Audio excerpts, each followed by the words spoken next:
ইলিশ মাছ ভাজা বাঙালি জাতির এক আবেগী মাছ, মনের সবচেয়ে কাছে এই মাছটা। কারণ কারণ আমাদের জাতীয় মাছ এবং খুবই সুস্বাদু এবং রপ্তানিত শীর্ষে।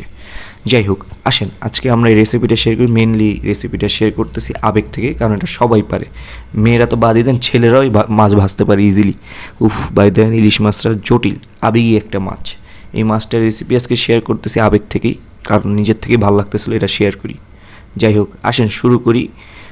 ইলিশ মাছ ভাজা, ইলিশ মাছ ভাজা হোক আর সরিষা, দুইটাই কিন্তু জোস আইটেম। দেখেন, শুরুতে ইলিশ মাছ আমরা সাইজ করে ক্লিন ড্রাই ফ্রেশ করে নিই। এরপরে এখানে লবণ, হলুদ গুঁড়া এবং মরিচ গুঁড়া দিয়ে একটু মেখে কিছুক্ষণের জন্য রেখে দিব। তার কারণ রেখে দিলে এটা ভালো হবে, ভাজার সময় একটু ভালো লাগবে, মশলাপাতি ভিতরে ঢুকবে, ভালো লাগবে। সরিষা ইলিশ খেতে পছন্দ করেন নাকি ইলিশ মাছ ভাজা, তা আমাদের অবশ্যই আপনারা জানাবেন কমেন্টে। ওকে, সবার আগে গরম একটা কড়াই নিয়ে নিই। কড়াইতে আমরা মাছগুলো অ্যাড করবো। প্রথমে গরম করে নিই। আমরা একদম সরিষার তেল দিয়ে ইউজ করি, যার কারণে মাছের ঘ্রাণটাই অন্য মতো আসে। একটা হলো মাছের ঘ্রাণ খুবই ভালো, জোস। তার উপরে হলো সরিষা তেলে ভাজা ইলিশ। উফ, বাইরে ভাই কঠিন, মানে কম্বোটা না ট্রাই করলে বুঝবে না। ইলিশ কিন্তু আমাদের খুব বড় না, মাঝারি সাইজের ইলিশ। ইলিশ কিন্তু মেন খেতে আমার ব্যক্তিগত পছন্দ বড়গুলো। অনেকের আবার ঝাটকাও খেতে পছন্দ। আমি ঝাটকাটা বেশি একটা খেতে পছন্দ করি না, কারণ ঝাটকাগুলো ধরলে আবার বড় ইলিশ কোথায় পাবো। যাই হোক, অনেকে বলে এটা জালের সাথে সাথে এসে পড়ে, যেহেতু জাল এক জাল থাকে, ছোটো ছোটো মাছ আটকে গেলে ইলিশ মাছ আর বাঁচে না। জানেনি, মাছটা পানির থেকে বের করলে পদ্মার ইলিশ বের হলে আর জীবিত থাকে না, তাই তারা নাকি বাজারে এটা নিয়ে আসে। ওকে, এর মাধ্যমে কিন্তু আম্মু হলো ডান বাম করে মানে উল্টিয়ে দিয়েছে মাছটা। ওই পাশ দিয়ে ভাজা, এই পাশে দেখেন পুরো সোনালি সোনালি হয়ে গেছে। বাইরে বা এই মাছটা দেখে লোভ লাগতেছে। এটা কিন্তু আমরা পেঁয়াজ দিয়ে পেঁয়াজটা আলাদা বাগার দিয়ে একদম ভুনা ভুনা পেঁয়াজ বা আপনার ক্রিস্পি করে যেটাকে বেরেস্তা বলে সেভাবে করে নিতে পারেন, সেটা আপনাদের ব্যক্তিগত ইচ্ছা। আমরা কীভাবে করেছি তা আপনাদের সাথে শেয়ার করব। দেখেন, এখন এলে একদম ফুটতেছে।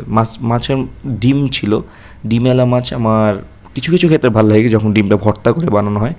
তাছাড়া ডিম ছাড়া মাছের টেস্টটাই বেশি ভালো লাগে। ডিম ছাড়া মাছ কিন্তু বেশি মজা, এবং ডিমেলা মাছও চলে, যার যেটা ব্যক্তিগত পছন্দ জানাবেন অবশ্যই। এখানে আমাদের মাছের মধ্যে ডিম আছে, আপনারা দেখতে মাঝে ডিম আছে। ডিমের পরিমাণটা কম দেখে আম্মু সেটা আলাদা বের করেনি। এই দেখেন রেডি, ভাজা শেষ। দুই পাশ দিয়ে ভালো মতো একদম সিম্পল ভাজা। দেখেন তেলে ফুট করতেছে সরিষা তেলে।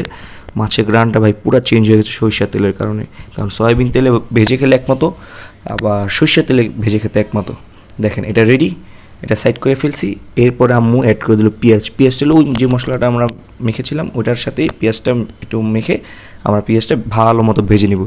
ভাজার পরে আম্মু এই পেঁয়াজটা কীভাবে কী করছে, একদম ভুনা ভুনা করে ফেলছে। এটা আলাদা সাইড করে রেখে, কারণ পেঁয়াজের কেউ কম খায়, কেউ বেশি খায়, যে যার মতো পেঁয়াজটা গরম গরম ভাতে সাদা ভাতের সাথে অ্যাড করে, মাছের তেলের সাথে অ্যাড করে তারপর আমরা খাই। দেখেন এটা রেডি। এই যে আমাদের ইলিশ মাছ ভাজা, এবং আম্মু যে ভুনা পেঁয়াজটা করেছিল সেটার সাথে কাঁচামরিচ, লবণ এবং লেবু অ্যাড করে দেয়, এবং অসাধারণ থাকে গরম ভাতের সাথে। আশা করি এটা দেখে আপনাদেরও খিদা লেগেছে। রেসিপিটা একদম সিম্পল ছিল, শুধুমাত্র আমার আবেগ থেকে আজকে আপনাদের সাথে শেয়ার করলাম। আশা করি ভিডিওটা ভালো লেগেছে। লাইক, কমেন্ট, শেয়ার দিয়ে আমাদের পাশে থাকবেন। সবাইকে ধন্যবাদ।